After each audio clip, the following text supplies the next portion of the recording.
Thanks for listening in to another episode of Conversations with Alison J, The Journey to Hear. Please remember to subscribe, hit the like button and share. Hello and welcome to Conversations with Alison J, The Journey to Hear. I'm your host, Alison J. Today we're going to be having a conversation with Rosalind Sedacca. Rosalind is the founder of the Child-Centered Divorce Network, a divorce and co-parenting coach, an author of numerous books, e-courses and programs on divorcing with children and co-parenting successfully. She's also the host of the Divorce, Dating and Empowered Living radio show and podcast. Today, Rosalind and I are going to be having a conversation on the importance of parents coming together after a breakup, separation, divorce, and giving some useful, helpful, educational tips on how to successfully co-parent. Rosalind, thank you for joining us on Conversations with Alison J, The Journey to Hear. Welcome, Rosalind. Wonderful, wonderful.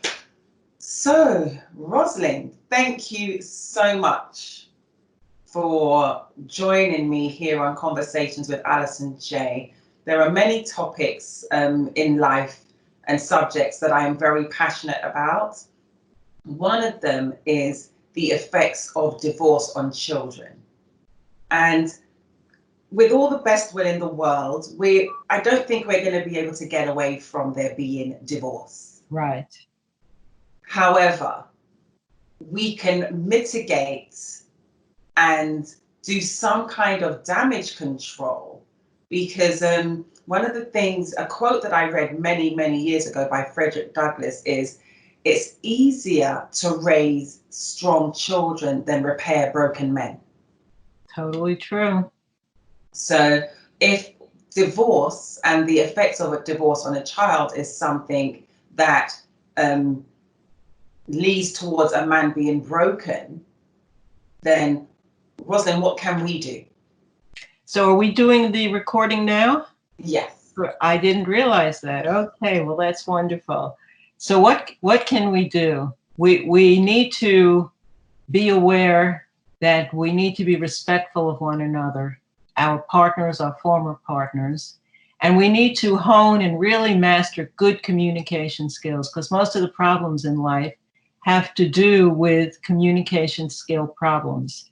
We misunderstand, we misinterpret, we misconstrue, and very often innocent conversations turn ugly and toxic because of these factors, because our communications is off, or we have erroneous expectations of one another, or we jump too soon to conclusions.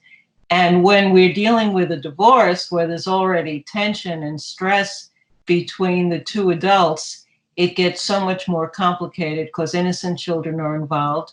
And both parents want to justify and say, well, everything I'm doing is for the sake of the kids. I love my children. Right. Both of them are saying that, and then both of them are just going and hitting each other and creating craziness in the home environment.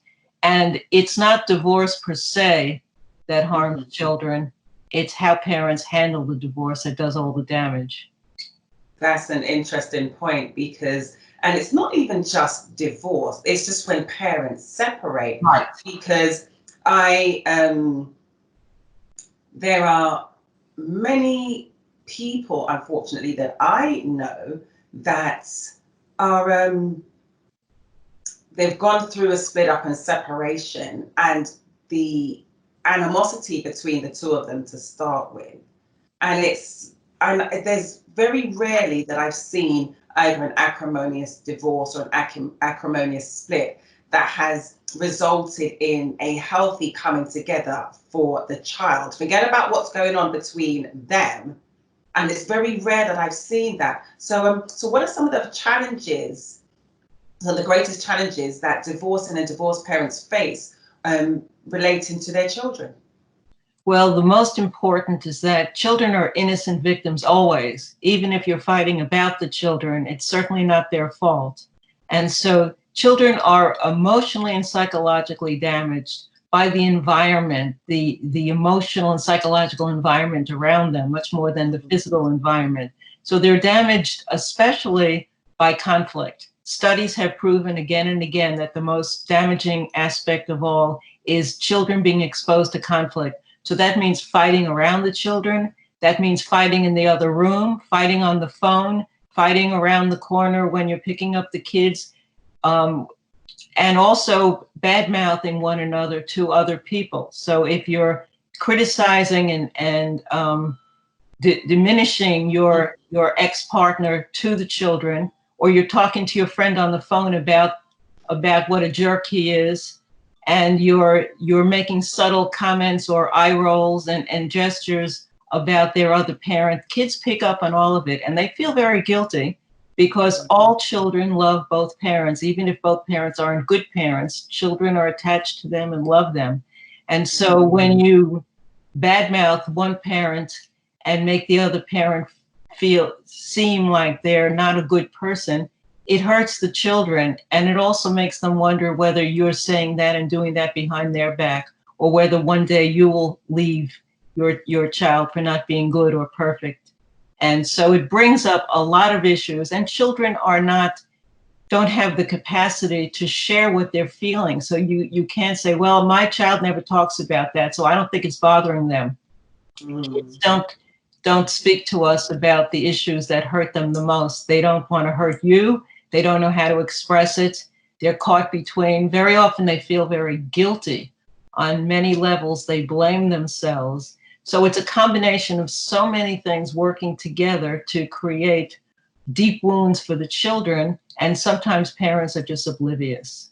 And it's funny, interesting, I should say, not funny, what you said about bad mouthing the other parent and so on. Because I remember many years ago, it was one of the, we're talking about close to 20 years ago, I was in a relationship. And that was the first kind of relationship I'd ever been in where I was dating someone that had their child every single weekend. Mm-hmm. So I was new to the whole blended family step parent, for want of a better word.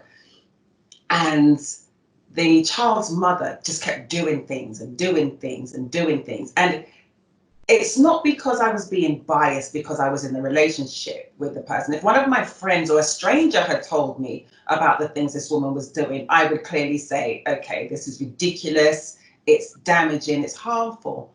And I remember I didn't realize that his son could hear, and I said something. And then obviously, so then his son went back and told the mother. Then the next thing you know, the mother's calling him up and it's a full-blown argument. And then I'm arguing, he's arguing, she's arguing. And then this child's there in the next room. And because we put him in the next room, not thinking he can hear, and it turned into such a mess that 20 plus years later, I still feel like, oh my gosh, what did we do? Yeah. And you're right, because it's very damaging. And so often child psychologists parents will bring troubled kids who are acting out and bullying or getting to feeling that they may be suicidal and damaged in many ways. Parents will bring them to the psychologist, fix my child. And when the psychologist talks to these children, they find out that there was a divorce 3, 5, 8, 10, 15 years ago that never was handled properly, or a breakup that was never handled properly, and the parents were fighting, and children pick up, blame themselves, get angry at one or both parents, act out because they don't know how to handle the emotions that they're feeling. And it all started with this breakup that wasn't handled properly, the separation not handled properly. So parents need to be very, very aware of what they're telling their children and listening to what the children are feeling and acknowledging the children, and let the children say what they're feeling and not judge them. Make it okay, because a lot of children are angry at the parents about the breakup, about the way one parent's treating the other parent, about how their life is changed and they're innocent and suddenly they have to go through so many hoops and their lives are dramatically changed. So much happens to them, And we want to diminish it because our lives are complicated and falling apart. And so don't bother me with your little problems, but those problems are huge for children. So the first thing we need to do is get down on their eye level and talk to them and say, let me know how you feel. It's okay to say what you feel, even if they're saying, I hate you, mommy or daddy. Let them express what they're feeling and then see if there's a way that you could help them either cope or find a way that you can make changes and shifts so that things are better for them. But it's up to us as parents to take the initiative. And I always remind clients that it's never too late to change something you've done. If you know you've made a mistake, you've said something you regret, you did something you regret, that you know now that wasn't in anyone's best interest, let your child know, mommy made a mistake. I wish I hadn't said that. I wish I hadn't done that. I hope you can forgive me. Because it role models for your children that we're human beings, we make mistakes, even parents make mistakes, and we acknowledge our mistakes. Your children will learn from that. If you never acknowledge your mistakes, what are you teaching your children? Yeah. And it's true that you can, so that a parent can just, put their hand up and say, look, I shouldn't have said that. I was angry and I didn't mean it. I was angry. So to your point, that lets a child know that there may be times that you do say something in anger. But it's acknowledging that and realizing that, no, that was just out of anger. That's not really how I feel. I shouldn't have said that. Because many times I find that's the thing. When people say something out of anger, they then live with the guilt of it. Whereas if they would just open up and say, it was just the anger speaking. That's all it was. And then children will then learn that also. Exactly. And that's such an important thing to remember that we are role models for our children every minute of our lives, every minute we're with and around them. They learn more from what we do than what we say.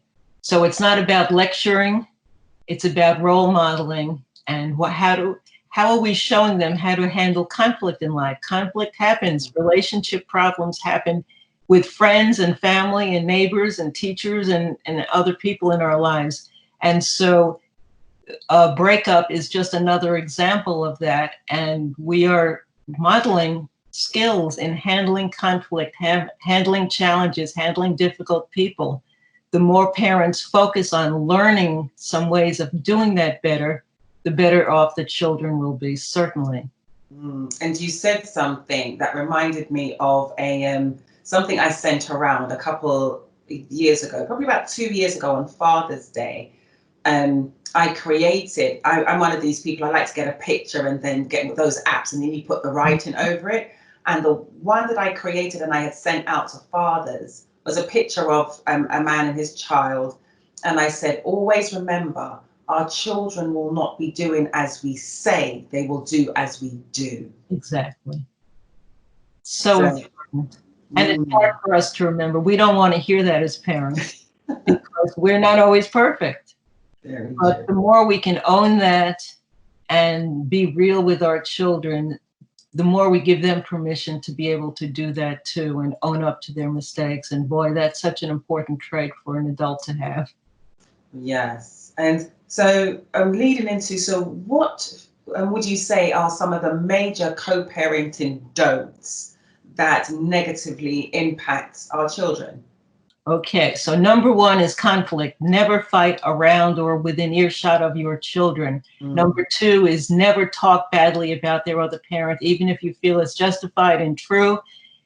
Never confide in your children adult information. Don't turn your children into confidants. Children, even teenagers, are not old and mature enough to understand the complexities of, if we could understand the complexity, we wouldn't be in the messes we're in. How can we expect our children to unravel them? So you speak to a therapist or a coach or a minister or someone that you respect, but you don't talk to your children, and you never confide adult information, even if it's very difficult and damaging. You don't talk about affairs and addictions and other things, because it robs children of their childhood. Once a child is privy to the complexity that you're dealing with in your emotional life, they are little parents for you. Suddenly children are parenting their parents, which is horrendous for children. Yeah, and it's such a burden, too big a responsibility for a child to have to feel like they have to now move into that role. I need to make sure mummy's okay because daddy did this. I need to make sure daddy's okay because mummy did this. And that is so vitally important what you're saying. But something that you said there that really struck me, where you say that the parent shouldn't speak to the child about what's going on. They should find someone. I think one of the key things is that the parents should talk, not necessarily to each other, but they have to find somebody to talk to, because it's not, I don't think it's healthy that you're going through this situation, because I've been through a divorce, and it was, fortunately, I did have people in my life that I could go to and offload and share it with.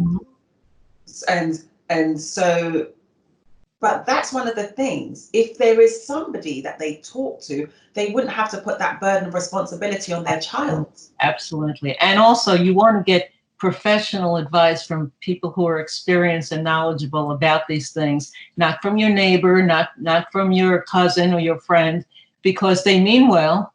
But they're biased. But they're biased, and they don't necessarily have the best advice. Just because your best friend had a divorce a certain way doesn't mean that's the way you should be doing it.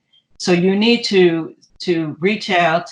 First of all, you want someone to vent to, so that you could just scream and yell and cry and do whatever you're needing to do to handle your emotions away from children. And then you want someone that you could confide to and get sound advice. And sometimes it's the same person, and sometimes it's different people. But you want to get advice so that you can move ahead in the best possible way. And you want to be learning skills, because there are better and worse ways of doing everything. Yeah. You don't have to learn by trial and error, because especially online today, there's so much information. I have a free ebook on co-parenting. I have tons of courses and programs, so that if one can't afford to get personal coaching, you can get online articles and information and courses and programs to take you step by step through the processes, so that you're feeling that you're making progress and you're doing better. And also to learn how to talk to your co-parent, because that's going to be the best gift you can give to one another, is some level of communication, because a lot of times parents don't realize that co-parenting is a lifelong endeavor. You never outgrow that. Even when your children are adults, you're co-parenting still. And so you want to be there for the birthdays and the holidays and the graduations and the marriages and the grandkids. And so you're looking decades ahead. This isn't about messing things up for 2 or 3 years or 5 years. This is decades and decades of parenting. And children are attached to both parents and should have access to both parents as much as possible. And so you want to learn the skills so that you could be a mature, responsible adult in the same room as your co-parent for a graduation ceremony, for a wedding ceremony, for these happy occasions that take place. And I get so angry at parents who put their children in the position where they have to struggle and be embarrassed because mom and dad don't want to be in the same room for 3 hours. Yeah, and shame on those parents. And you hear those stories, and you do see that where like the children have had to have a set 2 Christmases. So it's on one Christmas on Christmas Day, another Christmas on Boxing Day or December 26th, or because they have to have one so that mum can come, one so that dad can come, and it's just the case of, again, even though the children are older, you're still putting that burden of responsibility on your children to really accommodate you. That's right. It's selfish. It's all about accommodating you selfishly. And I spend a lot of time talking to clients early on, because if you get that message right before the divorce or during the divorce or immediately after the divorce, then you're not going to make these ridiculous mistakes that hurt your children. You say you love your children, then what you want to give them is peace. Life is difficult without adding your emotional drama into their laps. They didn't cause the divorce. This is your issue, and you need to handle it without putting extra burden on them. Absolutely, and that is so key and so important. And it really does make me wonder, now that you've mentioned it, that these parents that are fighting the way they're fighting or not communicating, it just makes me wonder, have you actually ever stopped to wonder what you're teaching your child about relationships? Have you stopped to wonder what you're teaching your child about, should your child ever get to the stage where they get married and it doesn't work? You're actually teaching your child how to handle that, should it, God forbid, it ever happen to them. Totally right. And we have to be thinking that way and understanding that. So when we get these parents early on and they're not so filled with ego and justification of being right that they can't be able to meld and bend and cooperate and collaborate for the sake of the children that they supposedly love, it's shame on them, because they're destroying lives. And I see it, every day, month after month, year after year. But the Child-Centered Divorce Network is all about catching people as early on as possible, letting them know the pros and cons and the do's and the don'ts, so that they make better decisions, wiser decisions, more compassionate decisions on behalf of the children they love. You don't have to like or respect your co-parent or your ex, but you have to behave in a way that's not going to be harmful to your children.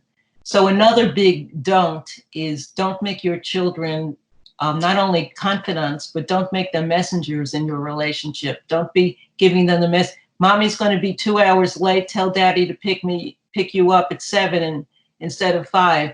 Well, that needs to be in an online co-parenting tool, scheduling tool, so that the information is clear and it's there, and we don't have to trust your child, regardless of their age, to get the information right and not mess it up. It's not their responsibility.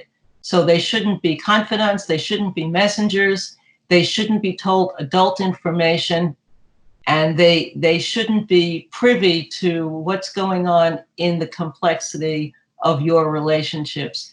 Let them be children and enjoy their childhood. It's complicated enough for them to be doing that.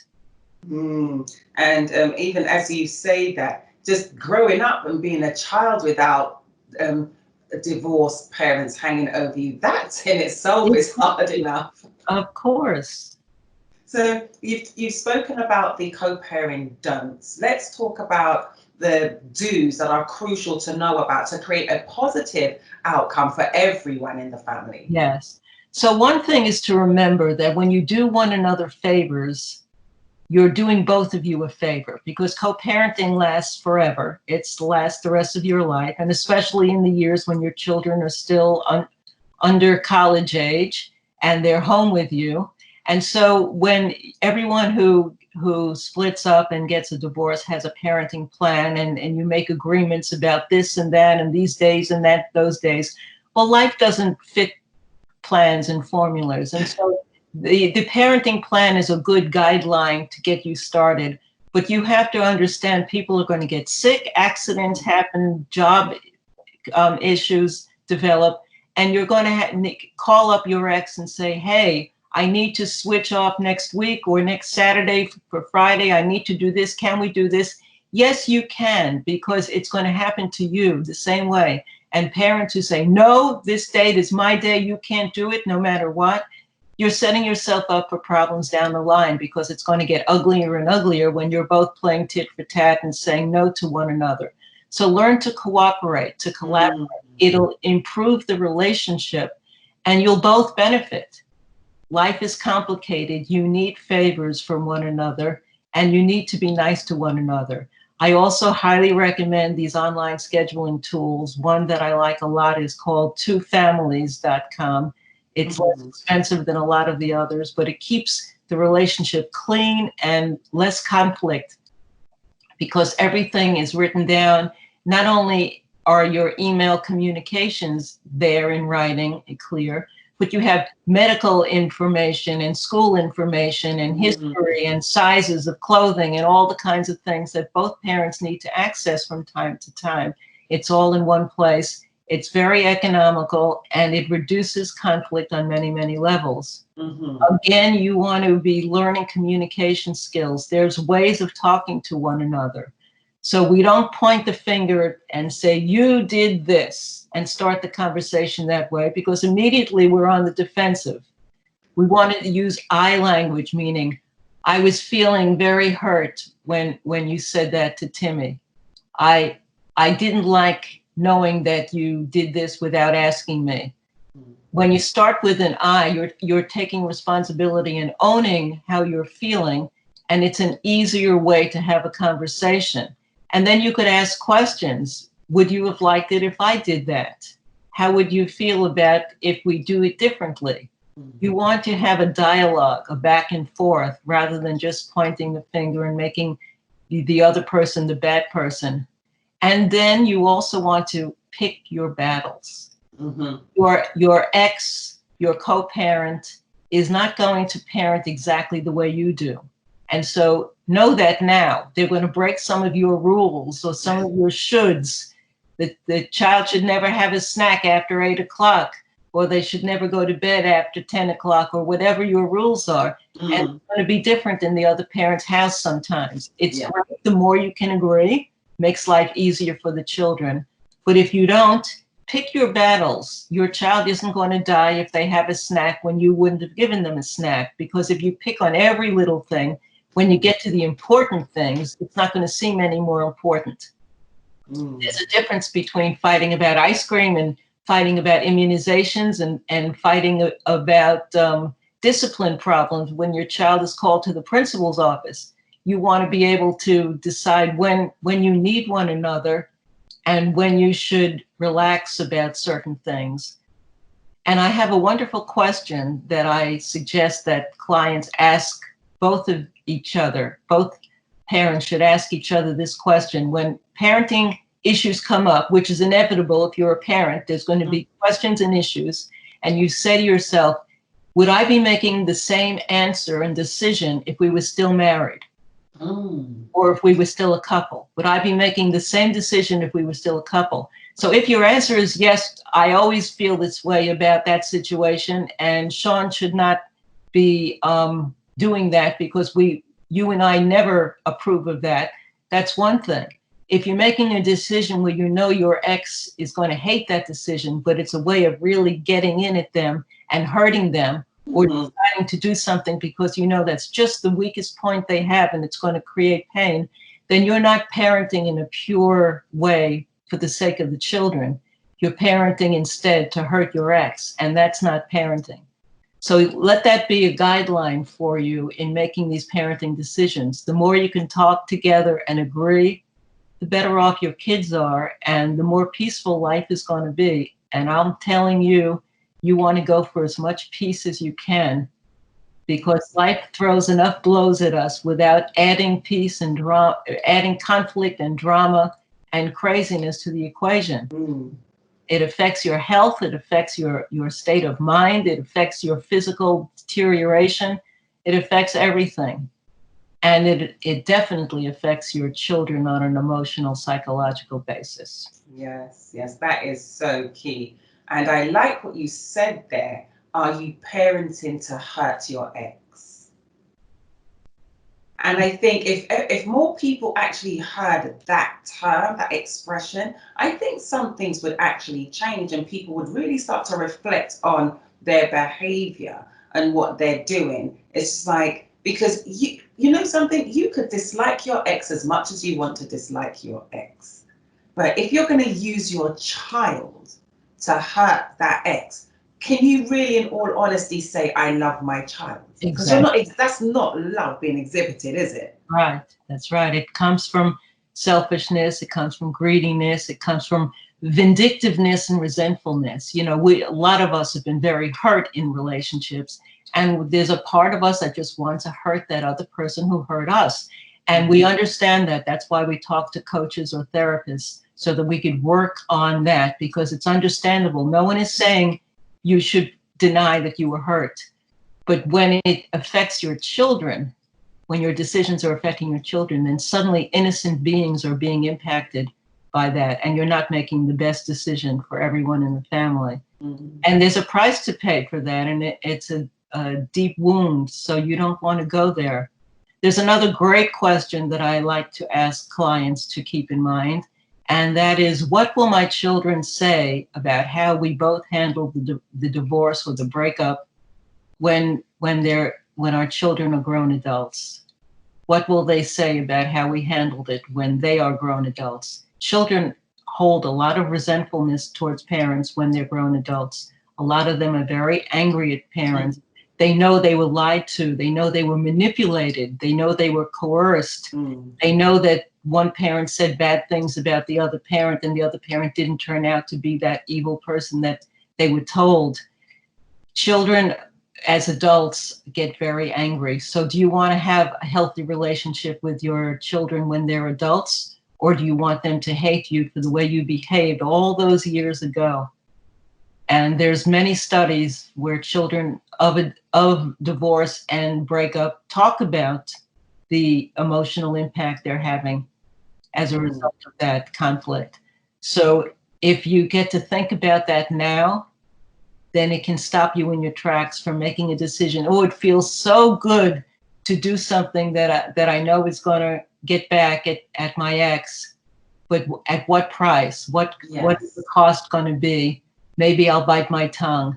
Maybe I won't do that because I know it's going to hurt my kids. And that is what I call being a mature, responsible adult. That is so good, because, and it takes me back to the point, it's easier to raise strong children than to repair broken adults. Absolutely. Because there's so many times that you've seen it, and you know it has to be a real thing if you're seeing it in the movies, where you do see those ones where the child has a bad relationship with one parent, literally because the way that parent treats them, the way they saw that the one parent treat the other one, and that, but hold on, now that I've gotten to know them, so in some cases you kept me away from my father, or you kept me away from my mother, and I've gotten to know them and they told me something different. And then as time goes on, the other parent admits, oh, it's because of this, that, and the other. And it's just like, you need to see past your hurt. You need to see past your pain, because the moment that you bring a child into the relationship, it's no longer about you. Exactly. And that's why it's so important to talk to a professional who's compassionate and experienced with relationships and breakups, because then they understand what you're feeling. What you're feeling is real. The hurt and the pain is real. You need time and skills to get past it. But weaving your children into the drama of it all is not helpful for anyone. And that's where we make a mistake that we very often regret for the rest of our lives. And it's so much better to be aware of that now. Find skills to handle what you're feeling to start with without getting your children enmeshed in it.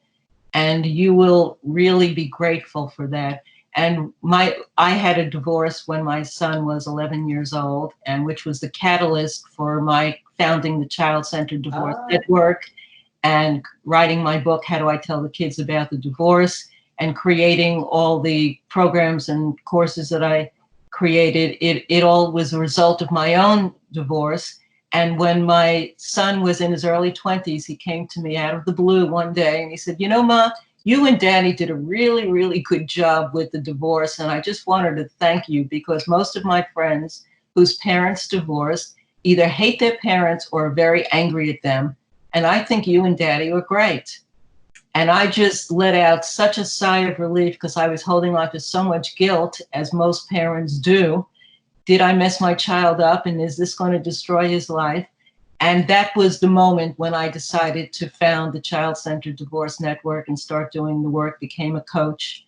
And focused on helping parents prevent the mistakes that are preventable, so that they can have an easier transition for themselves and especially for the children in the divorce process or a breakup process, because it doesn't matter whether you were married or not. What matters is the relationship with the children. That's good. So just let me ask you, divorce and co-parenting, the conflict that can be created, and it can often be very, very heightened conflict. If we don't keep it at bay, how can co-parents minimize conflict with one another? Being able to talk and confide in one another, because you're parents first, and you're going to have issues with kids. Kids are kids. Kids act out. Kids test the waters all the time. The best kids are challenging, and then you could have difficult kids, or you could have added to their lives, making them more angry or resentful. So it's important to have a relationship where you could talk to your other parent about the business of raising your children. And that's what co-parenting is about. You're not in a love relationship, but you're in a forever relationship in the business of raising those children. And very often you're going to marry again or have another relationship. So there's going to be other spouses, and there's going to be an extended family and maybe other siblings coming into the picture. You need to learn the skills of handling all of that and being able to talk about it between everyone in the family and respect one another for their differences without biting each other and fighting each other and adding to the conflict. So learning skills of communication and skills of being flexible and accepting and cooperating are all very positive steps to helping you in every facet of life, and especially when you're dealing with these big conflicts. And then learning how to look for signs in your children that something is up. Very often, children who are distressed by a breakup will have changes in their school situations. Their grades are going down. Or some children will act out, become bullies, aggressive, suddenly breaking rules and laws that are a part of the parenting relationship. And other children will turn in and become very depressed and suicidal and quiet, or revert to bedwetting or other stages from an earlier time. Either way, they're both examples. It just depends on the personality of your child. But either way, when your child changes from their norm, they're screaming out for help, but they don't know how to express it. Even teenagers don't really know how to express the pain they're feeling. So parents have to be very diligent. You have to be looking and aware for changes. And when you address the changes quickly, then there is something that you could handle. If you wait years and years, like I said earlier, and then you're taking your child to a child psychologist 5 years after the breakup, it's so much more difficult, because these children, the hurt and the pain has been entrenched in those children's hearts and souls for so long. So you want to capture things quickly and let your child know that you're there to answer questions and be there for them. And one very important thing we didn't mention is to remind children that they are not at all to blame or responsible for a breakup. Divorce or breakup of any kind, it's never the children's fault. Even if you're fighting about the children, it's never the children's fault. We also want to tell children that this is about mom and dad, or the two parents, not being able to handle a relationship and deciding that life will be better if we break apart into two separate homes. But we're still your parents. We're still mom and dad. And we'll always be there. Children can start to believe that maybe if I'm not a good child, mom or dad will divorce me. They divorced each other, and it creates a lot of tension in their lives. So we want to remind children that we will love them always. Mom and dad will always love you. Mom and dad will always be your parents. And that this is about change, and change is okay and natural in life. We change grades in school, we change haircuts, we change fashion styles, we change friends, we change sports. There's so much in life that changes naturally. this is a change in the form of our family. So we're no longer living at this address in this house together. Now mom and dad have two different addresses, and sometimes you're visiting mom, sometimes you're visiting dad. And of course, with gay families, it's two moms or dads.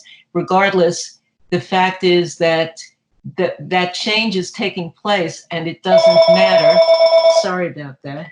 It doesn't matter about that change, because what's important is that we are handling the change, and that mom and dad are stepping up to the plate and taking care of the relationship and making sure that the family is going to move ahead and life is going to be okay. And that's what we want to leave the children with, the message that mom and dad are taking care of it. It's not your responsibility to fix this mess. Yes. We're in charge, and we're doing it. As soon as you abscond that, your child's going to step up and become a little mom or a little dad. And we have the little mother or father parenting their parents, and that's very emotionally damaging for children.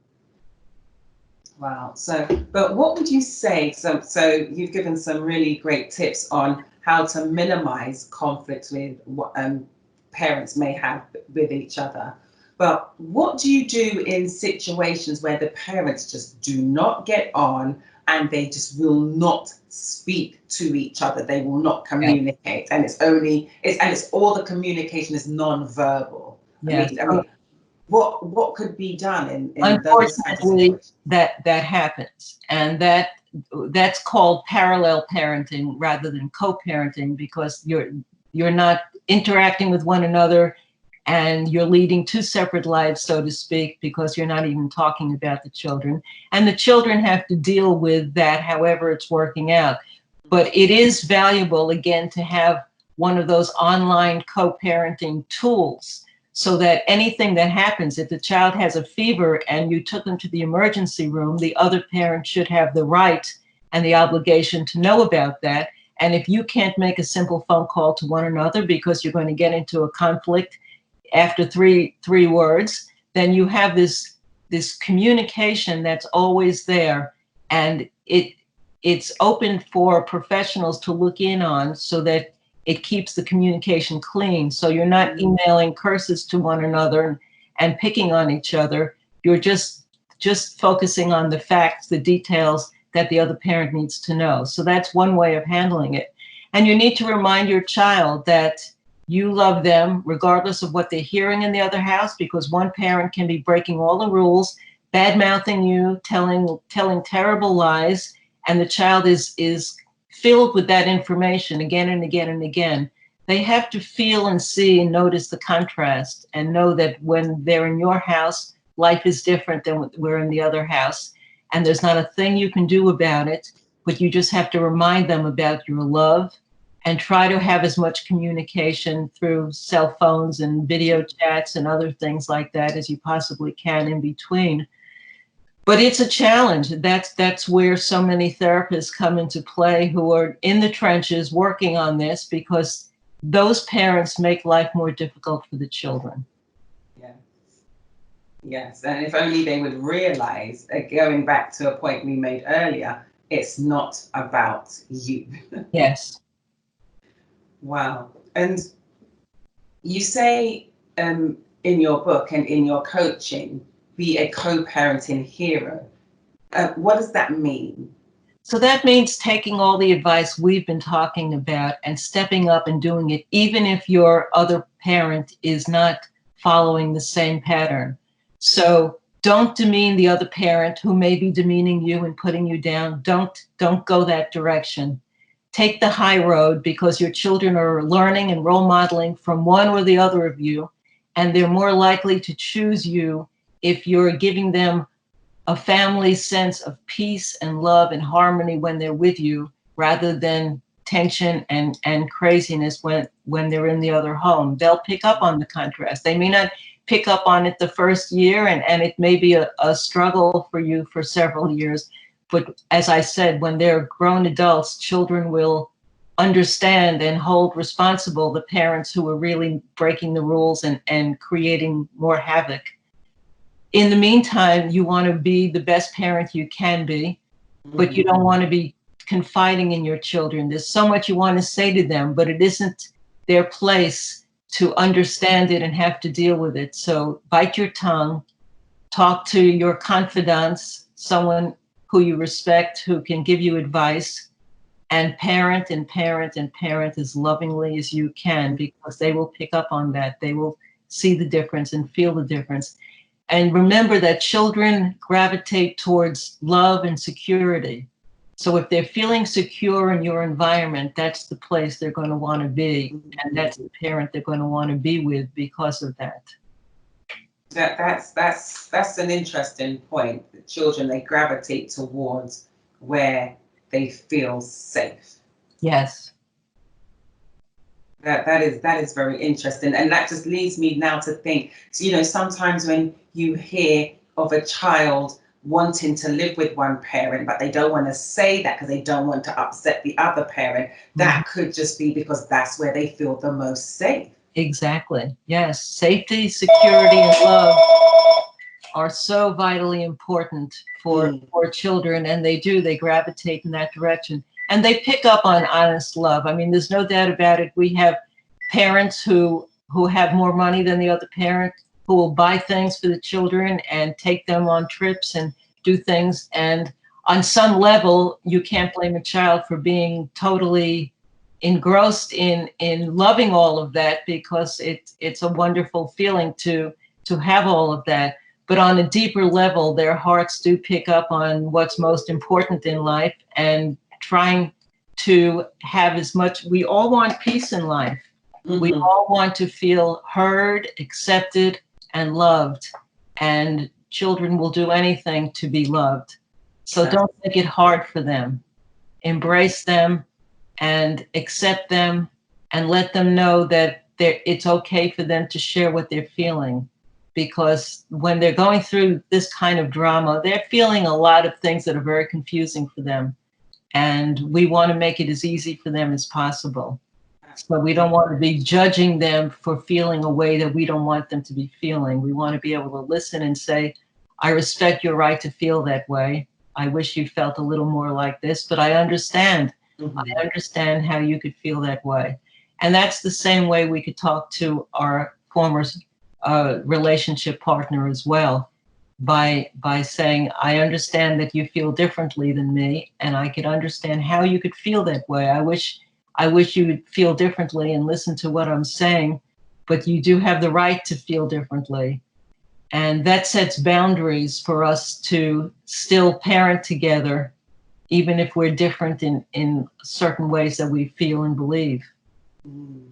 Yeah, that is good. That is so good, because when you look at it and you just think that these children, and going back to the point you made about how it will manifest itself in children, they'll either act out or act in. Yes. Yes. And we don't want them to have to go to either, because those are extremes. Those are children crying out for help. And if the earlier you catch that, the quicker it could be handled and remedied, and reminding them that they are loved and valued and important, and we're going to work this out. We're going to find a solution. And then you can. There are skill sets to do that. There are people to see. There's ways of getting the help you want. We're living in an age where access to help is very, very available. We just have to open our hearts and our souls to saying, I need some support, I need some help, so that I can do this better, because I don't want to hurt the children I love. That is so true, because, and to your point, in this day and age, there really is no point to be ignorant. Not even point, that's not the right word. There is no excuse of being ignorant in this day and age, where everybody has a computer in their hand, their phone. In fact, I remember when I was younger, my mother bought the encyclopedia set, and it took up the bookshelves floor to ceiling. I now have that entire thing in the palm of my hand in the form of my phone. So there really is no excuse to people being ignorant or not seeking the help. And would you say that a lot of the times the reason that people don't seek the help is just pride, and they're just blinded to what they're feeling? Yes, a lot of self-righteousness and right fighting, and refusing to hear anything the other person says because they're so angry at that other person. But the children are paying the price when that happens. And I have a ton of free information on my website, childcentereddivorce.com, just tons of blog posts and articles and a free ebook and video interviews and dozens and dozens of interviews with me on different topics. So there's so much information that's available just in that one place alone that can help parents when you have an issue that comes up. Should I do this? Should I do that? There's support and there's help for you. So never feel that you're alone, and understand that whatever problems you're having, other people have had them too. Yeah, there's nothing new under the sun. Yeah. Nothing new. So can you repeat your website again for the listeners, please? It's childcentereddivorce.com. I'm founder of the Child Centered Divorce Network for Parents, and everything we do there supports parents before, during, and long after a divorce or a breakup so that they have the best information. It's all about protecting the children you love. And that is the key that we're missing the trick on. It is about the children you love. It's not about you. It's not even about the issue that caused the divorce, really. When it comes to, you two can work that out amongst yourselves. But when it comes to making sure that your child is okay, because there was something you said that being in co-parenting, that some of the negative behaviors are not helpful, but they're also not healthy. Yes, they are very true. And sorry, you were saying? It's very true, and we want to strive for healthy behavior. There are parenting classes and courses, and good parenting is good parenting regardless. So learning how to be a good parent is always important and always valuable and always useful for us. And learning to pick your battles so that you're not in constant struggle and conflict with your ex will make a big difference in creating more peace and harmony for the family. Because I believe, and I tell my clients, that we are a family and we'll continue to be a family. Even if mom and dad get remarried to someone else, your family still is there on some level. It's just extended, it's expanded, it's changed form. But those parents are still the parents of those children and always will be. And we have to remember that and take responsibility for that. Yes. And can you just mention again some of the resources that are available for parents that now find themselves in the position of co-parenting? Yes. So on the homepage at childcentereddivorce.com, I have a free ebook on post-divorce parenting, success strategies for getting it right. So there's a lot of the kinds of tips that we've been talking about today. They're easy to read, easy to share with your former partner so that you're both on the same page. I also have a wonderful ebook on breaking divorce news to children, which I highly recommend getting as early on as possible, because I have 6 psychotherapists who contribute to the book. And we talk about getting both parents on the same page to break the divorce news together, to understand the important messages children need to hear. There's 6 key messages. And then to leave the children in the right mindset. And I do that by creating a storybook with family photos and texts that I've written in age-appropriate language, so that the children can read that over and over again in the weeks and months after the initial conversation, reminding them that this divorce, while it's frightening and it's confusing, it's not the end of the world, because mom and dad are taking care of it and it's going to work out okay. And then we help parents make the right decisions so it does work out okay. And that's the important thing that parents need to know. Then I have a ebook on co-parenting effectively, and they're all on the home page, you could see. And also if you click on the coaching button, there's lots of different resources that are available there. I have a 10-hour audio coaching program for people who don't want to read but would rather listen to my talking to a group of parents on 10-week basis. And each week there's a workbook, and each week parents can include the information, that the answers to questions that are relevant for them, so that they evolve in their co-parenting skills. So there's really a lot of information there. And I do personal one-on-one coaching as well. And people can reach me at my name, Rosalind, ROSALIND, at childcentereddivorce.com. Excellent. Rosalind, thank you so much. This has been very educational and informative for me, and I'm sure the same goes for our listeners. Thank you so much for the time and the work that you do to make sure that we are raising healthy children, so that we don't have to repair broken children, broken adults. Thank you. I appreciate the work you're doing. It's a pleasure talking with you. Indeed. Thank you so much, Rosalind. And just quickly before we go, so where can people find you? So you've given your email address, but and they can also reach out to you through the web address you've given, child-centered with an ED at the end, childcentereddivorce.com. Everything is there in one place. So you can find me, find all the resources available. And there's lots of free information, as well as coaching services and ebooks and e-courses, so that everyone can find just what they need at the right time. Wonderful. Rosalind, thank you so much. It's been an absolute pleasure. For me as well. Thank you. Thank you. Take care now. Bye-bye. Bye-bye.